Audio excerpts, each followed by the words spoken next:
નમસ્કાર વિદ્યાર્થી મિત્રો, આ લેક્ચરની અંદર આપણે ધોરણ 11 ગણિતમાં ગણને જે દર્શાવવાની રીત છે એની ચર્ચા કરવાના છીએ. તો ગણને જે છે દર્શાવવાની મુખ્ય બે રીત છે. સૌથી પહેલી રીત છે યાદીની રીત અને બીજી જે છે એ છે ગુણધર્મોની રીત. તો યાદીની રીતની અંદર જો આપણે વાત કરીએ તો જો તમારે કોઈ ગણને જે છે દર્શાવવો છે, તો ધારો કે મારે x ગણને દર્શાવવો છે, તો છગડિયા કૌંસ અથવા તો ધનુષ કૌંસ પણ આને કહેવામાં આવે છે. તો ધનુષ કૌંસની અંદર ઘટકોને અલ્પવિરામ વડે અલગ પાડી અને લખવામાં આવે છે. ઉદાહરણ આપણે જોઈ લઈએ કે 42 ના અવયવ આપણે લખવા છે. ધારો કે તો 42 ના અવયવ એને આપણે ગણ કહી દઈએ a, તો એ થશે 1 2 3 6 7 14 21 42. ત્યાર પછી ધારો કે આપણે કેવું છે અંગ્રેજી મૂળાક્ષરના સ્વરો,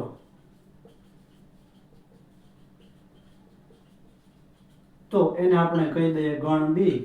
તો a e i o u. ત્યાર પછી ધારો કે આપણે જે છે એ દર્શાવવું છે અયુગ્મ પ્રાકૃતિક સંખ્યાઓ.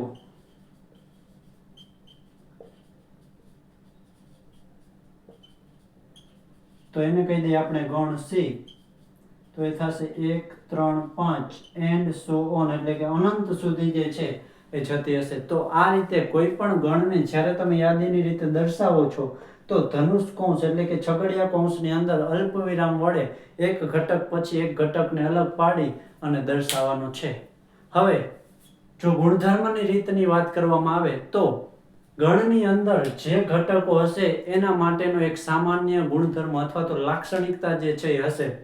જેમ કે આપણે આ 42 ને જે છે દર્શાવવા છે, તો એની અંદર ગણ એ જે છે એમાં ઘટક છે x, પછી કોલન કરવાનું આવે છે. કોલન એટલે કે એનો મતલબ થશે કે જ્યાં આપણે બોલશું. હવે પાછળ જે આવશે એ એનો ગુણધર્મ આવશે. તો આ ઘટક x છે એનો ગુણધર્મ શું છે? તો કે x એ 42 નો અવયવ છે. તો જ્યારે કોલન પછી જે પણ આપણે લખી છે એ જે છે એ ઘટકનો ગુણધર્મ છે. તો આને આપણે યાદીની રીતે દર્શાવશું તો એ ફરીથી આ જ રીતે દર્શાવી શકાય. તો આને જો આપણે યાદીની રીતે ફરી પાછો લખીએ તો x, જ્યાં x એ 42 નો અવયવ છે, તો એવા ક્યાં ક્યાં થશે? 1 2 3 6 7 14 21 અને 42. તો x નો એક ગુણધર્મ આપણને આપેલો હતો. હવે ત્યાં આપણે આલ્ફાબેટ x ની જગ્યાએ કોઈ પણ alphabet y z a b c કોઈ પણ તમે લઈ શકો છો. ત્યાર પછી જો આપણે અંગ્રેજી મૂળાક્ષરને જે છે ગુણધર્મની રીતે દર્શાવવા છે, તો એને કહી દઈએ સેટ b, જ્યાં x જે છે તો x કે જ્યાં x એ અંગ્રેજી મૂળાક્ષરનો સ્વર છે.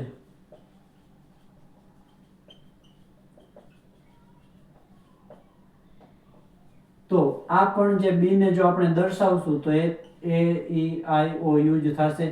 કે x જે હતો એટલે કે ઘટક આનો જે હતો એ સ્વર છે, તો સ્વર જેટલા પણ હશે એને દર્શાવવા પડશે. ત્યાર પછી હવે આપણે x ની જગ્યાએ y લઈને બનાવીએ કે અયુગ્મ પ્રાકૃતિક સંખ્યા છે, તો y કે જ્યાં y એ અયુગ્મ પ્રાકૃતિક સંખ્યા છે.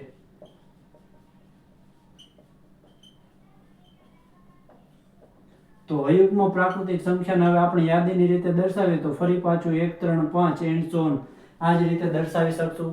તો આ જે પ્રથમ આપણી રીત હતી એ યાદીની રીત છે, અને અહીંયા બીજી જે છે એ ગુણધર્મની રીત છે. તો કોઈ પણ ગણને જે છે આપણે બે રીતે દર્શાવી શકાય છે, યાદીની રીતે અથવા તો જે છે ગુણધર્મ કોઈ એક નિશ્ચિત હોય તો ગુણધર્મની રીતે પણ આપણે દર્શાવી શકીએ છીએ. ત્યારબાદ જ્યારે પણ આપણે ગણને યાદીની રીતે દર્શાવતા હોય તો બે વસ્તુ જે છે ની ખાસ આપણે નોંધ લેવાની છે. કે પહેલું, કોઈ પણ ગણની અંદર જે ઘટકો આપેલા છે એના ક્રમનું કોઈ મહત્વ હોતું નથી.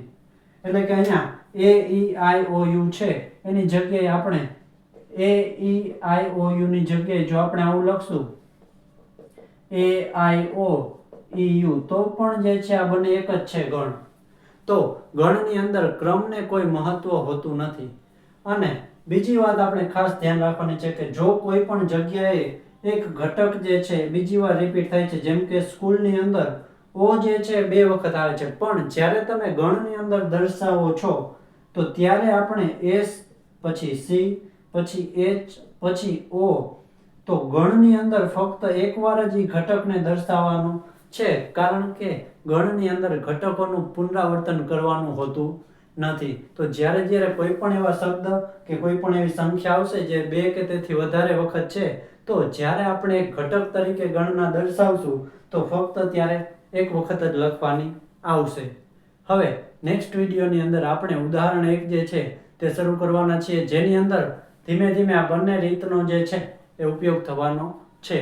તો મને આશા છે કે તમને જે છે બધું સમજાઈ ગયું હશે. તો ફરી પાછા મળીશું એક નવા જ વિડીયોમાં નવા જ જ્ઞાન સાથે. તો થેન્ક યુ વેરી મચ.